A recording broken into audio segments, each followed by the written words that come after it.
ओम शांति। मेरे इस शरीर का नाम नवल है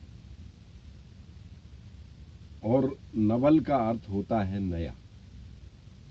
तो आज परमात्मा मेरे माध्यम के द्वारा कुछ नया देने वाले हैं, वो मैं आपके समक्ष रखता हूं कि बच्चे कार्टून में क्यों इन्वॉल्व होते हैं, बच्चों को कार्टून क्यों अच्छा लगता है। क्योंकि वो इतने नाजुक होते हैं, छोटे होते हैं, कोरी किताब होती है कि उन पे अभी कुछ लिखा ही नहीं गया। और जो कार्टून होते हैं उनका भी कोई तारतम्य नहीं होता है। वो जिस तरह उनकी लहर आती है मन के द्वारा, जिस तरह मक्की माउस जो खेल है मिक्की माउस का, इसी तरह बच्चों का भी जब वो पैदा होता है तो एक मिक्की के रूप में पैदा होता है, फिर वो माउस बन जाता है और फिर वो अजीब अजीब हरकतें करता है।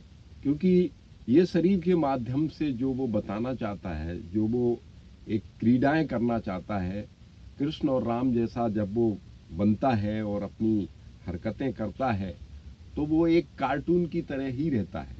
तो कार्टून जो कल्पना जिसने भी की है, वो कार्टून इसलिए बनाए हैं कि बच्चे का जो कोमल हृदय है उस पर वजन नहीं आना चाहिए, उस पे महाभारत और रामायण का वजन नहीं आना चाहिए, उस पे गीता का बोध नहीं आना चाहिए, उस पे कुरान की ठप्पा नहीं लगना चाहिए, उस पे बाइबल का कोई बात उसके दिमाग में अभी नहीं आना चाहिए और धनपत का कोई असर उन पे नहीं होना चाहिए। इसके कारण वो कोमल हृदय में सिर्फ कोमल बातें चाहता है जिसका कोई तारतम्य नहीं होता है और उसके कारण वो खुश भी होता है।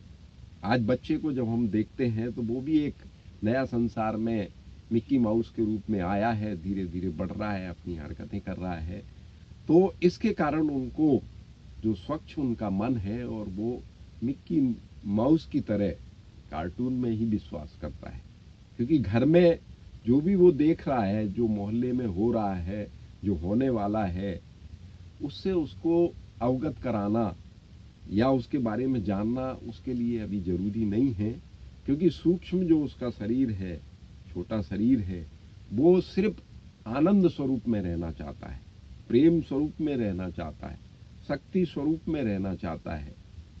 प्रेम, आनंद, शक्ति, ये सब उसके अंदर कूट कूट के भरे हैं और वो सब जो सफलताएं हैं वो उसे कार्टून से प्राप्त होती हैं। इसलिए बच्चे का जो कोमल हृदय है वो कार्टून में लिप्त रहता है और उसे जब भी देखना होता है एक आनंद भरी चीजें देखना होती है, ना कि महाभारत। तो आपने समझा होगा कि बच्चा क्यों कार्टून देखना चाहता है। क्योंकि उसके अंदर किसी भी प्रकार का बोध, किसी भी प्रकार का बोझ वो अभी सर पे नहीं लेना चाहता है। जो बातें हैं वो एक स्वप्न काल के जरिए वो देख रहा है, स्वप्न में ही है और छोटी छोटी हरकतों से वो अपने आप को आनंदित कर रहा है। धन्यवाद। ओम शांति।